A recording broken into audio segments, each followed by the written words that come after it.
Natural jadi gas. simak videonya. Natural gas is primarily methane, or CH4, with smaller quantities of other hydrocarbons. It was formed millions of years ago when dead organisms sunk to the bottom of the ocean and were buried under deposits of sedimentary rock. Subject to intense heat and pressure, these organisms underwent a transformation in which they were converted to gas over millions of years. Natural gas is found in underground rocks called reservoirs. The rocks have tiny spaces called pores that allow them to hold water, natural gas, and sometimes oil. The natural gas is trapped underground by impermeable rock called a caprock and stays there until it is extracted. Natural gas can be categorized as dry or wet. Dry gas is essentially gas that contains mostly methane. Wet gas, on the other hand, contains compounds such as ethane and butane, in addition to methane. These natural gas liquids, or NGLs for short, can be separated and sold individually for various uses, such as in refrigerants and to produce products like plastics. Conventional natural gas can be extracted through drilling wells. Unconventional forms of natural gas, like shale gas, tight gas, sour gas, and coal bed methane, have specific extraction techniques. Natural gas can also be found in reservoirs with oil and is sometimes extracted alongside oil. This type of natural gas is called associated gas. In the past, associated gas was commonly flared or burned as a waste product, but in most places today it is captured and used. Once extracted, natural gas is sent through small pipelines called gathering lines to processing plants, which separate the various hydrocarbons and fluids from the pure natural gas to produce what is known as pipeline-quality dry natural gas before it can be transported. Processing involves 4 main steps to remove the various impurities: oil and condensate removal, water removal, separation of natural gas liquids, sulfur and carbon dioxide removal. Gas is then transported through pipelines called feeders to distribution centers or is stored in underground reservoirs for later use. In some cases, gas is liquefied for shipping in large tankers across oceans. This type of gas is called liquefied natural gas, or LNG. Natural gas is mostly used for domestic or industrial heating and to generate electricity. It can also be compressed and used to fuel vehicles and as a feedstock for fertilizers, hydrogen fuel cells, and other chemical processes. Natural gas development, especially in the United States, has increased as a result of technological advances in horizontal drilling and hydraulic fracturing.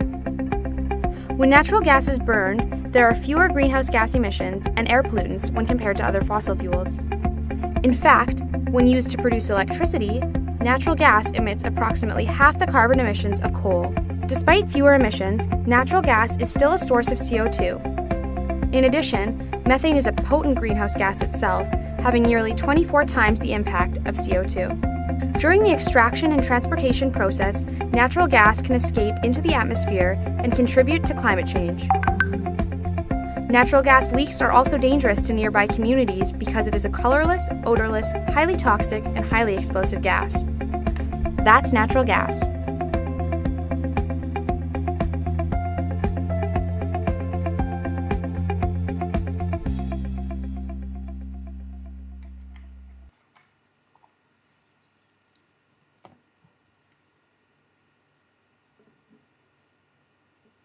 Oke, jadi tadi kan kita udah nonton ya videonya gimana dari proses awalnya si fosil-fosil ini masuk di tanah, terus habis itu pengolahan-pengolahan yang terjadi setelah diambil dari reservoirnya gitu kan. Nah, terus kita bisa lanjut. Oke, next.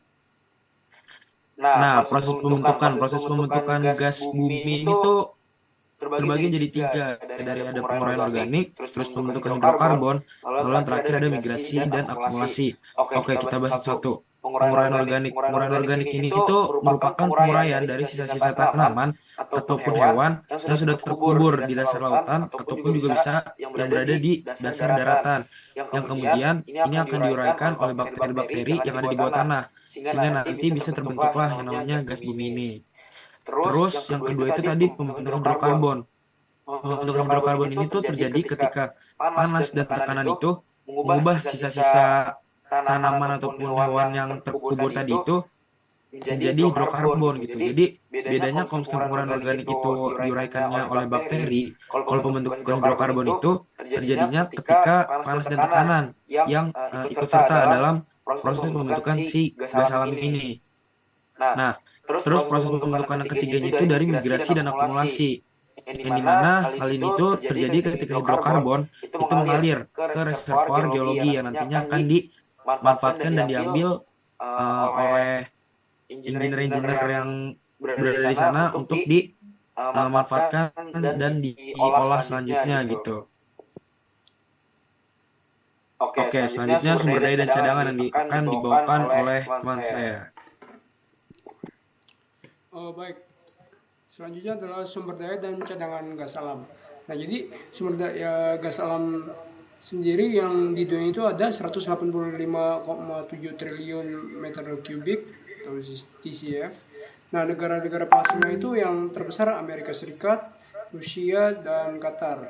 Nah, untuk cadangan Indonesia sendiri, Indonesia punya 104,6 TCF. Sumbernya sendiri dari lapangan gas konvensional dan non-konvensional seperti sel gas, coal bed methane, dan laut dalam. Next.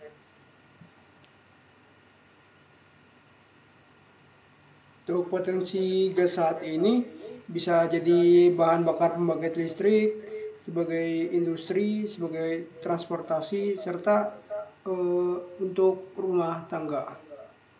Next. Untuk masa depannya bisa buat pengembangan teknologi LNG, penggunaan gas alam sebagai bahan bakar kendaraan, terus pengembangan infrastruktur gas alam, meningkatkan efisiensi penggunaan gas alam, serta pengembangan teknologi gas alam cair. Next.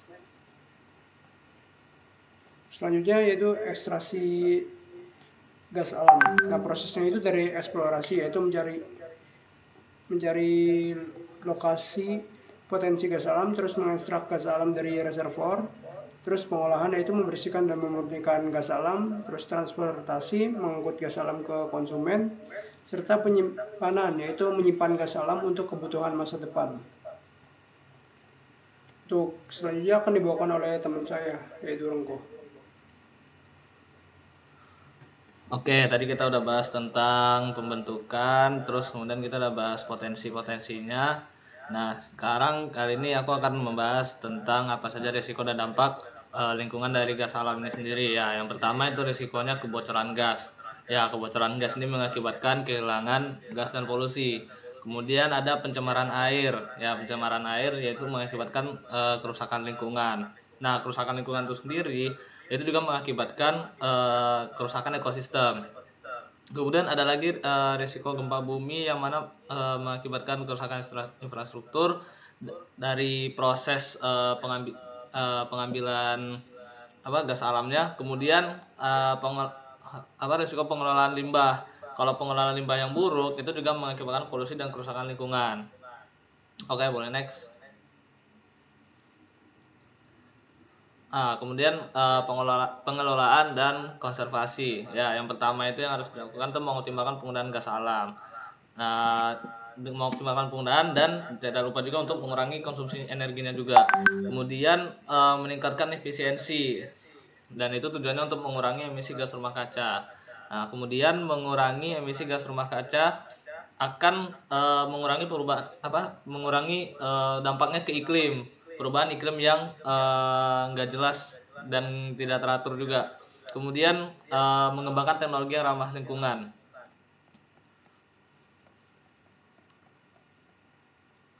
Oke, kemudian kesimpulan apa yang kita bisa ambil dari pembahasan kita hari ini, gas alam itu merupakan sumber energi yang penting dan berkelanjutan. Pengelolaan yang tepat dan teknologi canggih dapat meminimalkan dampak lingkungan dan meningkatkan efisiensi penggunaan gas alam.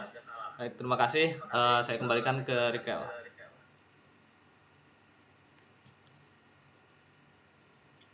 Oke, mungkin ibarat kita di akhir dari presentasi kami dan di sini juga diterang oleh kami beberapa referensi yang kami jadikan patokan untuk sumber dari pemaparan kami tadi. Jika ada salah dari kami mohon maaf. Semoga presentasi kami dapat memberi dampak yang baik buat audiens dan sekitarnya. Akhir kata, wabillahi taufiq wal hidayah. Assalamualaikum warahmatullahi wabarakatuh.